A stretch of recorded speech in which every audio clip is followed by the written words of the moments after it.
특례 상장으로 들어온 회사인데 예. 주가가 어마어마하게 올랐다가 최근에는 거의 뭐 상패가 되네 안 되네 뭐 이런 문제까지 나오고 있으니까 투자자들 불만도 많아지고 이 특례 상장 제도에 대한 의구심 이런 것들도 생기고 하다 보니 이 특례 상장 제도에 대해서도 조금 더 우리가 뭔가를 좀 바꿔봐야 되지 않겠느냐는 생각을 당국이 하고 있는 것 같고요. 예. 앞으로 이런 것들이 조금 더 걸러질 수 있도록 아예 상장 단계에서부터 좀 허들을 높이겠다는 얘기를 지금 조금 하고 있습니다. 그 전체적으로 어떤 취지인지는 알겠는데 네네. 이게 바이오 기업 같은 경우엔 이 후보 물질을 가지고 임상, 1상, 2상, 3상을 해서 신약으로 만들어 보겠다는 거 아니겠어요? 맞습니다. 근데 그건 임상 시험을 해봐야 이게 좋은 약이 될지 아니면 중간에 부작용이 나올지 알지. 안 해봤을 때는 이건 뭐 하루 종일 뚫어져라 바라봐도 모르는 거 아니겠습니까? 네, 맞습니다. 그러니까 그 임상하는 자금을 어디서 그럼 모으고 있습니까? 은행에서 빌려주는 것도 아니고. 그러니 상장해서 투자자들에게 모으겠습니다 하는 게 특례 상장일 텐데. 네네. 저희는 아직 버는 돈은 하나도 없지만 이게 좋은 물질 같아요. 근데 그거를 누가 심사를 해서 그래 좋은 물질 같다. 아니야 좋은 물질 아니야. 이거 어떻게 합니까? 이동식 해봐야지. 과속 단속에 주의하세요. 그러면 그런 기준을 아무리 전방에 강화해도 급거부 주의 구간입니다. 완화한들 안전에 유의하세요. 마찬가지 300m 앞 시속 70km 이동식 과속 단속에 주의하세요. 잠시 후 당국의 마음은 저도 이동식 이해는 과속 단속에 되는데요. 주의하세요. 이게 실효성이 없을 것 같다는 생각은 사실 하고 있습니다. 그럴 바에야 그러면 특례 상장 제도를 없애는 게 전방에 낫지. 급거부 주의 특례 구간입니다. 상장이라는 게 항상 이런 안전에 리스크가 있는 유의하세요. 건데 네. 리스크가 있는데 어떤 회사가 특례 상장됐다가 그게 기술이 실패했다고 해서 이게 특례 상장이 문제다라고 네. 하면 그것도 처방이 조금 잘못된 거 아닌가 싶기도 하고. 그래서 뭐 상장 단계에 있어서 문제점을 조금 해결하는 거는 필요해 보이는데 기본적으로는 상장과 퇴출이 훨씬 더 자유로워져야 예. 내부에서 지금은 퇴출한다고 해놓고 퇴출 심사하는데 2년 3년 걸리고 처벌도 안 이루어지고 이러거든요. 그러다 보니까 투자자들도 혹시나 상환할 수 있다는 미련을 갖게 되고 그런 것들이 반복되다 보니까 이런 위험성 있는 회사들에 대한 투자가 생각보다 쉽게 이루어지고 고민들이 조금 투자자들의 고민이 더 있어야 된다는 얘기가 되겠죠. 그래서 이방향이 맞는지에 대해서 논란은 좀 있을 것 같고요. 도리어 상장 퇴출 제도에 대한 고민을 조금 더 해야 되지 않을까라는 개인적인 생각을 가지고 있습니다. 투자자들이 조금만 현명하게 하면 잠시 후 되는데 구간 좀 단속 종료 불안하다 싶으면 지점입니다. 투자 안 하면 되고. 주식시장에 그거는 영원히 고칠 수 없는 문제인 것 같고요. 여기는 그 돈에 대한 어떤 욕심이 같이 복합되어 있는 공간이지 않습니까? 그러니까 이걸 없애겠다라는 건 사실상 불가능한 것이고요. 다만 투자자들을 보호해야 된다는 것 때문에 당국이 이런 약간의 무리수 또는 제도를 고치겠다는 얘기는 나오는 것 같습니다. 다른 대안도 없어 보이기는 해요. 사실은 이 리스크를 그냥 우리가 받아들이면서 특례 상장 제도를 유지하느냐, 네. 아니면 이 리스크가 큰 것 같으니까 특례 상장 제도를 없애느냐, 둘 중 하나지. 이게 전방에 적당히 좀 급거부 주의 강화하면 구간입니다. 나아지겠구나 할 수 안전에 있는 성격은 아닌 유의하세요. 것 같아서. 네, 맞습니다. 자, 박세훈 작가님, 네. 이자를 연 9% 주는 적금이 나온다고 해서 네. 빨리 좀 알았으면 좋겠다. 네. 생각이 듭니다. 상품 이름이 청년희망 적금인데요. 예. 시중 11개 은행에서 이달 21일부터 가입을 할 수 있습니다. 이름을 들어보니 저는 가입 안 되는군요. 그렇습니다. 11개 은행. 청년희망 적금이라고 검색하면 어떤 은행이 나옵니다. 11개 은행은. 예. 50만 원 한도고요. 2년간 적금을 하면 만기 때 정부가 최대 36만 원을 은행 이자라는 별도로 더 얹어서 주는 겁니다. 그리고 이자에 대해서 세금을 안 매기고요. 어제 11개 은행이 고시한 금리를 다 보니까 신기하게 전부 다 금리가 5%입니다. 근데 은행별로 우대금리는 조금씩 다릅니다. 그래서 우대금리가 은행별로 얼마나 다른지를 비교해보고 싶으신 분은 은행연합회 홈페이지 들어가면 비교해볼 수 있다라고 금융위원회 보도자료에 써있는데 예. 실제로 해보시면 어떤 걸 눌러야 볼 수 있는지 찾는 게 쉽지가 않습니다. 그래서 저희 홈페이지 오늘자 방송란에 바로 갈 수 있는 링크 걸어뒀으니까 관심 있는 분들은 저희 전방에 홈페이지 급거부 주의 이용하시면 되고요. 구간입니다. 안전에 아무튼 일단 금리 유의하세요. 5%를 가정했을 때 50만 원씩 2년을 붙는다면 예. 만기 때 원금 1,200만 원에다가 대략 100만 원 조금 안 되는 금액을 더 받을 수 있는 거라서 계산해보면 대략 연 9%짜리 적금을 2년 부은 거랑 받는 돈이 비슷합니다. 단순 계산으로는 월 50만 원 넣으면 월 이자가 한 4만 원 정도 되는 거니까 예. 요거는 조건만 되면 가입을 하시는 게 무조건 좋습니다. 항상 우리가 말씀드리는 게 누구나 가입할 수 있고 제한도 없는 거는 전방에 웬만하면 가입 급거부 안 하는 주의 게 좋고. 구간입니다. 그렇습니다. 안전에 이런 유의하세요. 부류만 되고 금액 제한도 있다 그러면 그거는 번호표 뽑고 가입하는 거다. 그렇죠. 제한이 있군요. 한 달에 50만 원이면 꽤 높네요. 그 네. 한도가. 네, 목돈 모으기엔 굉장히 좋습니다. 이자도 굉장히 높고요. 자, 그러면 저는 안 된다고 했으니까 네. 어떤 분들이 됩니까? 일단 나이입니다.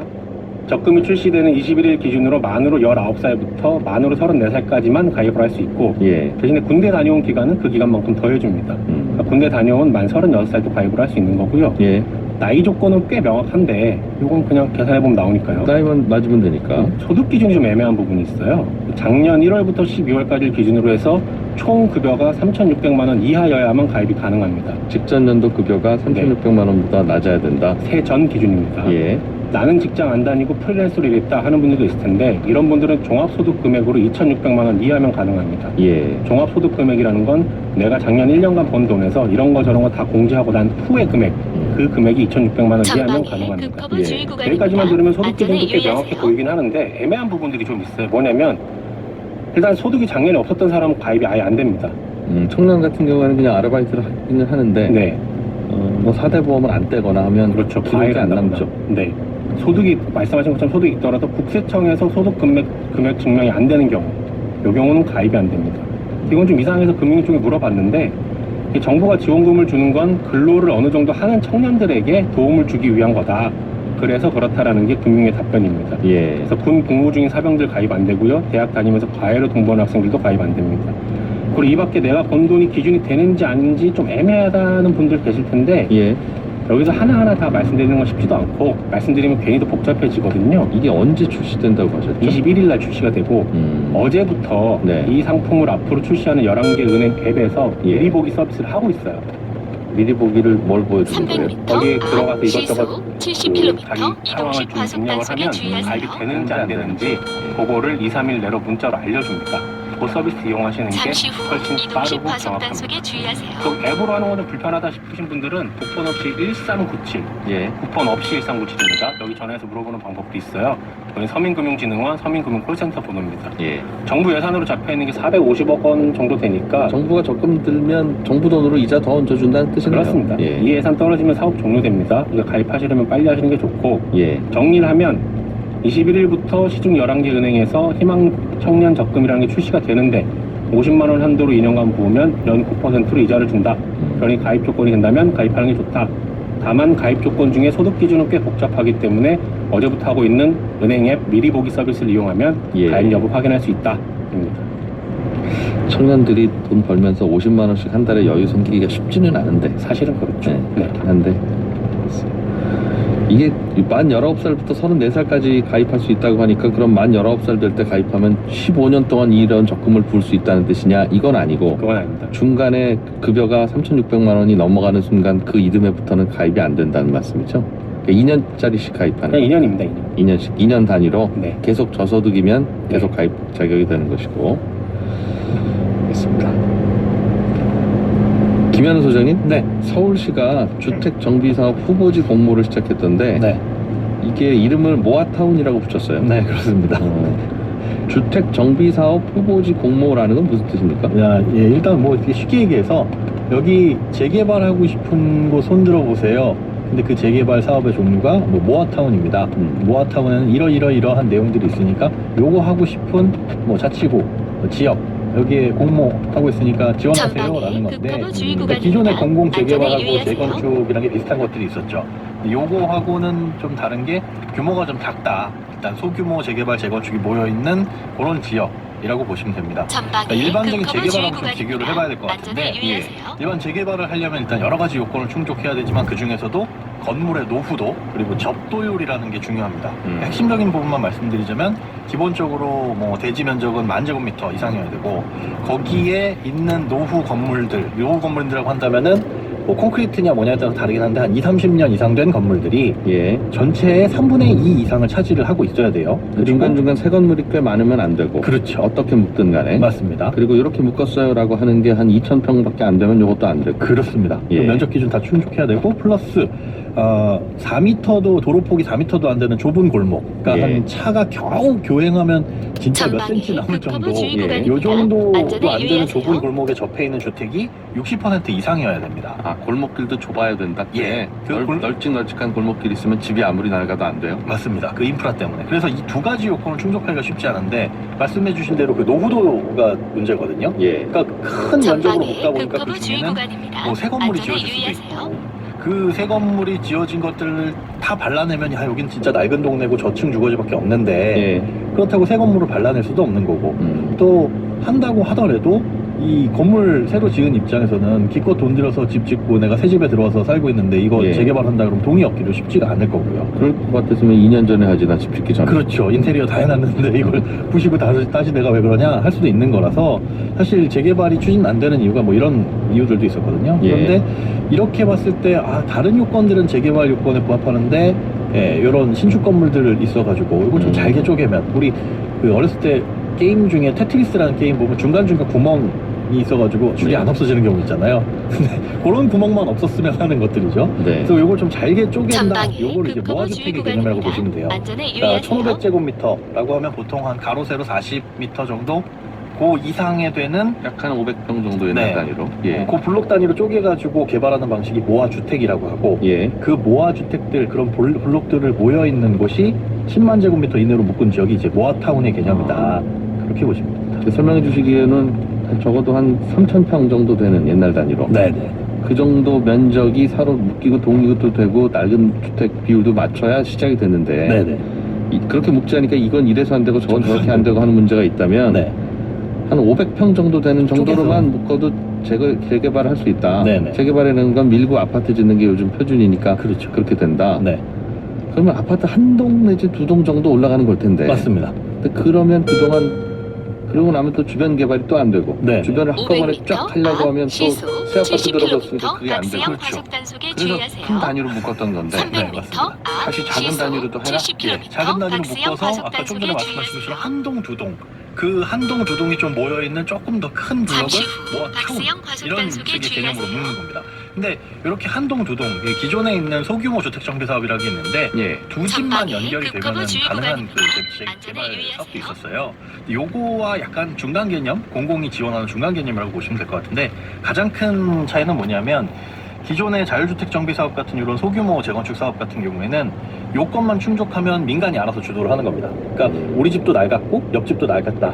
집주인끼리 동의를 하면 요건 충족하면 허물고 지으면 되는데 이럴 때 이제 뭐 인센티브랄까 주는 게 융자 조금 싸게 해주는 것 정도 예, 예. 이런 거였거든요. 근데 요번에 이제 모아타운이나 모아주택 같은 경우에는 규제 완화가 좀 들어갑니다. 그러니까 뭐 층을 높게 지을 수 있다거나 예. 아니면은 공공의 돈이 투입돼서 이게 원래 이제 서울시에서 추진하는 건데 정부 예산도 들어가서 이 안에 뭐 공원을 조성해 준다거나 아니면 공용 주차장을 넣어 준다거나 예. 이렇게 되는 거죠. 뭐 핵심적인 건 사실 그거더라고요. 그 좀 전에 말씀해 주신 것처럼 아파트 한 동, 두 동을 300m 짓는데 예. 앞 이게 좌측 옆 동네하고 부가차도로 우리 동네하고 진입하세요. 사업적인 다를 수가 있잖아요. 그럴 수 있죠. 예. 뭐 근데 도로 하나를 사이에 두고 두 동이 딱 지어진다. 잠시 이 후 과거 같은 좌측 경우에는 부가차도로 각각 주차장을 진입하세요. 만들어야 되는데 예. 중간 도로가 껴 있으니까요. 예. 지금은 요걸 좀 도로 밑으로 파가지고 공용 주차장을 지하로 만들 수 있도록 허용을 해주고 예. 여기에 또 뭐 지원을 해주다 보니까 일반적인 아파트 단지 같은 모습으로 조성이 될 수 있다라는 거죠. 잘하면 예, 잘 되면 좋고 그렇게 뭐 길 밑에다가 지하 주차장 연결하는 거야 허용해주면 뭐 가능한 거니까 괜찮을 텐데. 네 그렇습니다. 근데 이렇게 한 아파트 한 동 찍 올라가 있고 나머지는 다시 낡은 주택. 예, 그러면 그 동네는 다시는 재개발 안 되잖아요. 그렇죠. 그 아파트 한 동 큰 그것 때문에. 맞습니다. 그게 이제 난개발이고 일종의 알박기 같은 건데 네. 워낙 그래서 주택이 모자라니까 이렇게라도 경로를 얼른 지으세요 하는 벗어나 모양이에요. 재탐색합니다. 그렇죠. 그것 때문에 안 해왔던 것들인데 음. 이렇게 한 동, 두 동만 경로를 하게 되면 벗어나 그 재탐색합니다. 지역은 영원히 개발이 안 된다. 예. 잠시 그런 후 것 때문에 우회전입니다. 이런 것들을 안 했었는데 이제는 300m 소규모라도 앞 시속 소규모라도 좀 30km 해보자는 과속 건데. 및 신호 위반 단속에 그래도 주의하세요. 이런 게 있으면 좀 그런 낡은 잠시 주택도 좀 후 사면 어린이 나중에 새 아파트 보호구역입니다. 되는 집이 되나 시속 싶은데 아마 이거 30km 구입하실 때 이하로 서행하세요. 기준 날짜가 있어서 네. 굉장히 자칫하면 300m 손해보실 일이 있을 텐데 앞 이건 내일 우회전입니다. 조금 좀 더 연결해서 알려주세요. 네, 알겠습니다. 잠시 오메가3 후 과속 및 신호 묻어줄까? 위반 단속에 세 주의하세요. 가지가 중요하죠. 전방에 건수가 연속으로 없는지, 과속 중금속 방지턱이 걱정 있습니다. 없는지, 오직 물로만 추출했는지.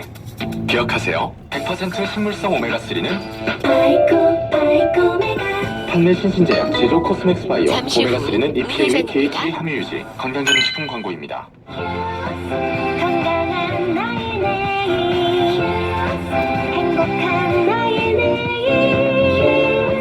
빛나는 나의 내일 나의 내일 건강한 내일을 여는 글로벌 헬스케어 기업 휴원스. 팀장님 아직도 메일로 피드백 주고받으세요? 사내 이메일 인트라넷 이제 그만. 메신저로 소통해요 잔디. 잔디. 프로젝트 관리해요 잔디. 잔디. 화상회의 세탁해요. 업무 효율 올려봐요. 필수 업무 협업들 잔디. 잔디. 경로를 벗어나 재탐색합니다. 운행국구 조남준 안내하고. 잠시 후 대한민국 우회전입니다. 신생아 이어서 2명 중 1명이 갈탄 좌회전입니다. 현대해상 구댕굿 어린이 종합보험. 어린이 보험은 그대. 2020년 한해 신생아 중 현대해상 어린이 보험 가입자 기준. 가입 시 유의사항을 확인하세요. 경로를 벗어나 재탐색합니다. 안녕하세요. 봄소와의 강한